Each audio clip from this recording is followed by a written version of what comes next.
Welcome aboard, it's Captain G. This is going to be a full turn video, so please bear with me. Turn 8, HBG's Battle of Midway. So the first 7 turns I've played through, giving you just updates at the end, but now, based on some comments requesting and the fact that I've been through this now enough times, I should be able to do it live on camera. We're going to make this attempt. So a few of you have called out issues that I missed or mistakes. I appreciate that. That's how I learn, make mistakes, fall down, get back up, learn from that mistake, and keep going. I'm going to try the same thing here.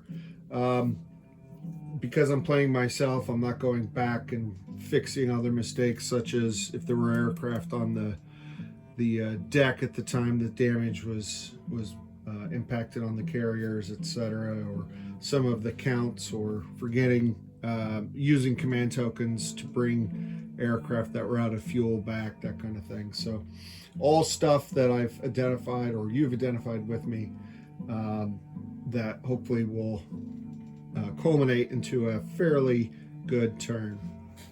So as I mentioned in the initial setup, on the back of each nation setup chart is the order of play, and it starts with phase 1, command operations, check for victory. I'm doing the historic victory rather than counting points. Determine command tokens, all in, no one's bringing in reinforcements, they're all in the randomizer, and I'll pull them blind later. And then set carrier ops. So we'll start with the Japanese. The Japanese fleet carriers, with the exception of the Soryu, which has a sortie that it, well, actually they have a sortie they could launch. They're the only ones, as well as the Zuiho as the escort carrier or light carrier. So both those carriers are going to go into launch status. Oops, launch status, and move their aircraft up on deck in preparation of getting a command token this turn to launch aircraft. So that's the Japanese plan. The Zuiho is down here, the escort carrier in purple, and the Soryu in yellow is up here in Carrier Task Force 2. The Kaga and Akagi, both damaged, are going to be recovering aircraft. They're in the same sea zone as aircraft that are out of fuel and that need to land. Oops, my bad. Okay, so these are aircraft that need to land that are here.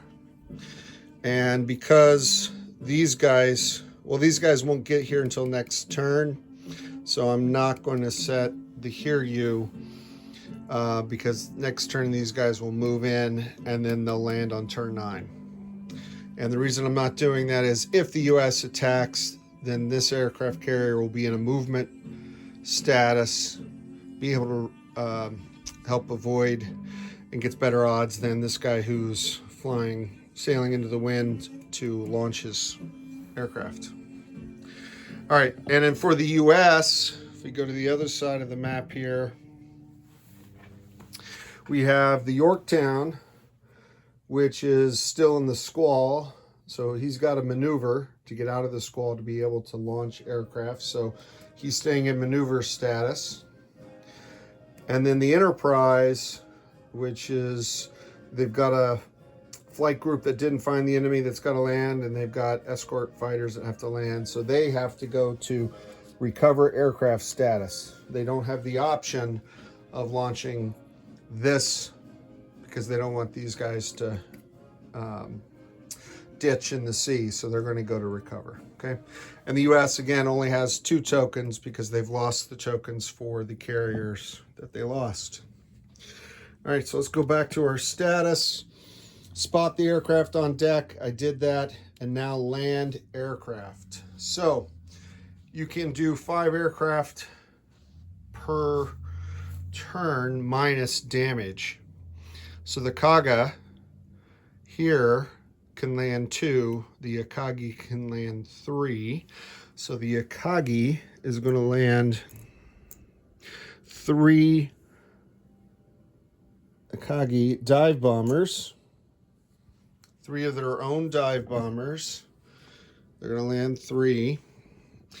And then with only 2 left, the Kaga will land 2 escort, or 2 fighters from the Akagi who can't land this turn. And that'll leave 2 torpedo bombers to land. So that's the Japanese land. We go over here to the U.S. Now, the way I understood the rules, and please correct me if I'm wrong, I did this before, the base, even though it's out of action, still has a minimum of 1. So I will land 1 dive bomber. I'll just put that on the island. I can't launch any aircraft off Midway until all those aircraft have been landed. So basically the rest of the game, at one at a time. It takes them forever to land. I thought I'd be able to land and take off, but that's not an option. Now for the Enterprise, they're undamaged, so they can do 5.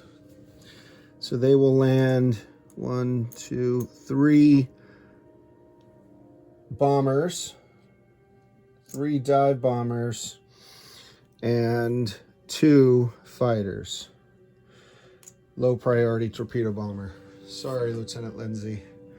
Low priority torpedo bombers. Okay, so I've landed my aircraft, done that, and now we go to phase 2, which is conduct search operations. Launch, move, patrol aircraft, and then conduct search. So we'll start with I think this is Japan first. Yep. So back over to the US side. The Japanese aircraft here that has what's left of the Hornet carrier group under observation, we're going to let those guys go because they're no longer a threat, and they're going to move over. Seeing carrier aircraft in the distance, they're going to move over to try to find, and these guys are as well. We're going to double our chances because they're not going to find the Yorktown up here. So this will give me 4 aircraft, 4 dice, 2 chances to try to find them. And then for the US, this patrol aircraft is going to move down and try to find him. And then similar to what I had done with the Japanese, we're going to break contact from the battleship group and go 1, 2. I want to find these carriers. I want to kill them because I think this is the Hornets carrier group that can strike if I can find them. If not, then these guys will have to land, and the Enterprise will be permanently landing aircraft, and it's going to be a mess because you can only have so many aircraft. All right, so now I will roll for search results. Okay, so as I said, I'll just put this right here. We'll do the Japanese first. So search aircraft 1 and search aircraft 2, and I'm going to pair, this is the US for that one and the US for that one. Okay, I'm going to roll them same time, but I'm going to roll them separately so I don't misapply numbers. Each search aircraft rolls 2 dice. The fleet that's trying to avoid detection rolls 1, and whichever side gets a higher dice. Okay, so the fleet got a 10. This guy found him, and this guy found him. So both successes. That's good for the Japanese, not good for the Enterprise. All right, now let's do for the US. Same thing. I have 2 search aircraft, so we use the same color relationships, yellow and white, green and black. Whoop! I apologize about that. That was probably very disturbing. Heavy seas, got a little swell there. We are just outside the range of the squall. All right, so 5, 5, 9, and that's all we needed. The fact that this got a 12 means this one didn't see him, but this one did. So I'm going to return the Marine search aircraft because it was unsuccessful. He's going to go all the way back and he'll land next turn. But the Navy search aircraft found him. So that means they're no longer hidden. I removed the hidden marker and they are a legit target. All right, so I believe I've now completed phase 1, phase 2. Phase 3 is the execute order. So in the cup, I'm placing the battle token. I'm placing 2 U.S. command tokens because I have 2 carriers. I'm not even on camera, sorry. 2 carriers. I'm placing the storm marker. And as of right now, the Japanese have 4 carriers. So I put 4 in there, randomize it, and to simulate reaching underneath the table, I'll cover it up so you can see that I can't see. I'll just grab blindly. And what do we get? Japanese command token. So the Japanese can go first, and they can now launch or move aircraft. No guarantee that they'll get another one. The very next token could be battle. So they're not going to land, they're not going to launch aircraft first. They're going to move aircraft that still have fuel, and they're going to move them after the Enterprise. So this torpedo group and fighter escorts are going to move up, okay, with that first command token. So I'll put the token with that. What I had been doing is lining them up and then walking you through the steps in my updates, but I'll keep the command token with those so I represent that those aircraft have already been moved. All right, cover it up, blind draw. All right, what's this one? Another Japanese. All right, well, they do have 4. So this token I'm going to add to the dive bombers from Hiryu, and they will move in, sadly, because I'm playing the Japanese as well as the Americans, but it's going to be hard times for the U.S. fleet because I just landed aircraft on deck, and I was reminded of that rule, so I gotta do it correctly as I move forward. Okay. Blindly drawing. Squall. All right, so I've gone all the way across the top row, and I'm putting this squall marker in 06. Now, sadly, what that does to the Yorktown is I had planned to move the Yorktown down and launch aircraft, but even if I move them down here, they still have to move again. So best thing I could do is move. They can't move to the same, they can't get to the Enterprise now, but if they move 1, 2, they could launch, or they could go 1, 2 and then launch from here, but I have to move these guys. There's a maximum number of ships. I don't remember off the top of my head, but I'll figure it out. All right, so that storm, persistent. All right, what's the next draw? Oh, oh no, this is doom and gloom for the U.S. fleet. Wow. All right, well, that's it.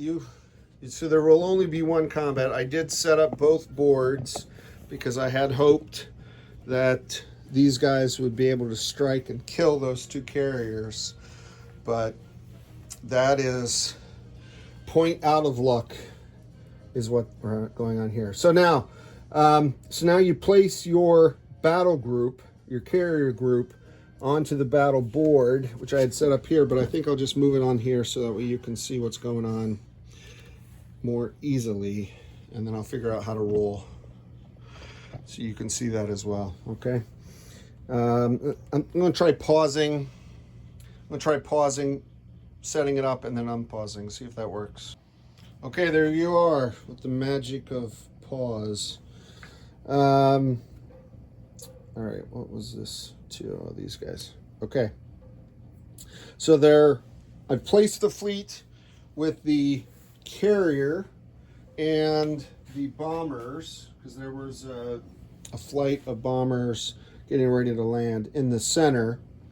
And then the next ring out, you place cruisers. And then the ring out after that, destroyers and cap. And the U.S. had no cap. Okay. And then I placed here and here the 2 Japanese air groups, and I will roll for them, and then depending on what they roll, they'll come in one of these zones. So let's do that first. Roll. This guy will be the white group. This guy will be the yellow group. And how about that? Can you see that? Yeah, that's good. So I'm right at the very edge of my table now. Okay. So we'll roll to see what their attack vectors are coming into the fleet. Oh, wow. Well, that's both at 1. So that's this first zone. And interestingly, the U.S. strategy for cruisers, there were 3 zones, and I have 3 ships. So I put 1 in each. And then for the destroyers, I had 4. So you have to put 1 in each. You can't double up until you cover every single one. So if I had a 4th cruiser, I would have put it here. So I did these 3, covering most of the chances, low odds here that I would get a 1 or a 2. And of course I roll 2 1s. That's just the American luck. So they both will come in through this vector at heading, what is that, 090 relative from the carrier, heading this direction. Yeah, 180 is back here. All right. And that's first round. Then as you move into this first strip, and there are no defenders. Second round, now, you move into the next strip. Now, the Japanese bombers and torpedo planes could peel off and go after this cruiser, but they are not going to do that. But the cruiser does get a fire AA, so you get out your handy-dandy reference sheet, and it says that heavy cruisers have an AA, 2 dice at 3. 2 dice at 3. So, bringing you back again so you can see let me see if I can scooch this up. I've got the battle board at the top, but I'm trying to roll so you can see it. So yellow dice are 3, or blue dice are 3s for me. Got a 9 and a 4. Can you see that at the very bottom? 9 and a 4. So no joy there. Potentially could have shot down two aircraft. The Japanese would have taken fighters as casualties. All right, so that's round 1. There was no combat. Round 2, they fired and missed. Round 3, now they're in the innermost ring, and the carrier will get its AA, and then the Japanese will attack. Okay. I've never had it with bombers before, so I may have to look up whether or not the fighters get to go after the bombers. But if the Japanese sink the Enterprise, I think this battle's essentially over, and I think that's a very high likelihood. So we'll see what happens. All right, so let's flip this over. Enterprise, 4 dice at 6. Is that even in focus? 4 dice at 6. So carriers have the best air defense. The best, Jerry. The best. All right. So bring you back. 4 dice at 6. Green dice are 6. There we go. We got a 9, but 114. 114. So 3 hits. So the Japanese will choose 2 fighters. Let's solves my fighter problem. And one bomber, one torpedo bomber. And why torpedo bombers? Let's see. It's right over here.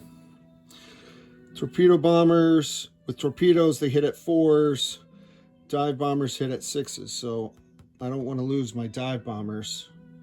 I want to lose the torpedo bombers.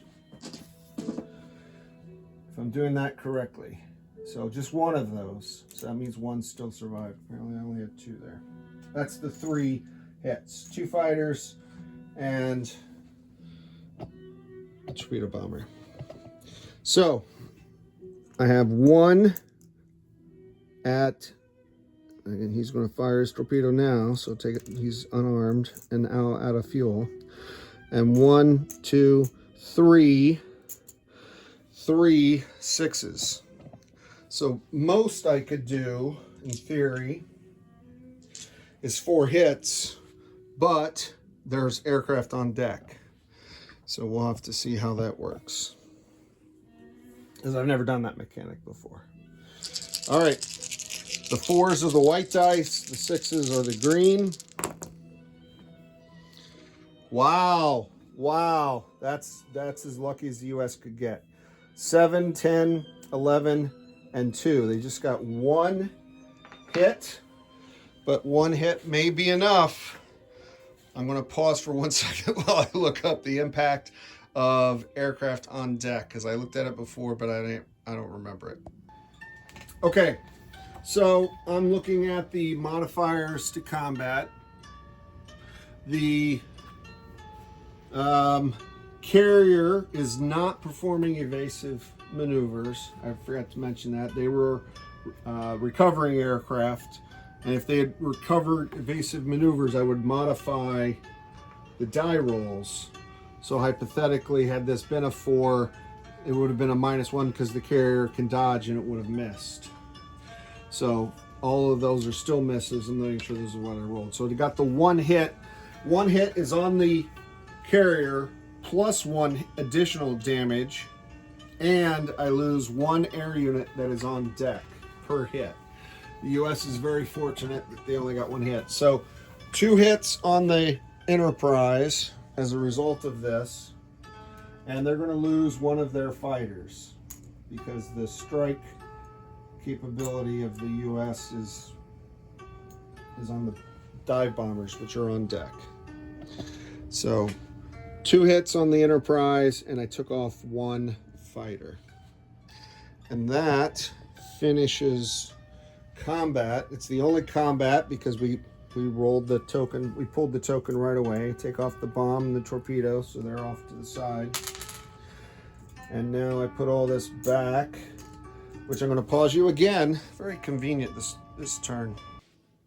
And we're back. So the battle group is returned. Oh, I forgot to put the smoke cloud on the ship. So I will do that off camera, but I have the 2 damage on the Enterprise that I will represent here, which now limits their ability to launch and recover aircraft. And that ends this phase. We've now conducted combat. And now air maintenance. So return to base. So again, any aircraft that are en route, that are out of fuel, so these will move their movement distance, and now they'll circle waiting for an opportunity to land. And then these guys that just attacked, 1, 2 for the torpedo bombers, sorry, reaching across the camera, and then 1, 2, 3, I guess 3, and then these guys will all land here, which means that the Japanese were not able to launch aircraft from the Soryu, so next turn they'll have to bring those aircraft back down and switch to recovery, and the Japanese will all be recovering aircraft next turn. So and there are no aircraft armed and fueled within striking distance of the U.S., so the U.S. will have a 1 turn to take a breath. These guys are out of fuel, burn fuel, so they are now replace this. If it was a 2, it'd go down to a 1. It's a 1, it goes down to out of fuel. So next turn, they're going to have to come back and land, and there's no spot for them to land. So everybody, next turn, I'll just do a recap next turn, because there's not anything that's going to happen. And that's it. Japan squall, Japan battle. The U.S. had a shot, had they pulled one of their tokens, to possibly kill off both carriers, but these guys ran out of fuel and got to go back. Not good. Thanks for joining me. Thanks for the comments and helping me learn the game and calling out things that need to be fixed. I guess this guy could launch. He's got torpedo bombers though, so 1, 2, 1, 2. So it'll be a while before he gets there, but still, that's why the Japanese brought him in. All right, that's it for turn 8. This is Captain G, over and out.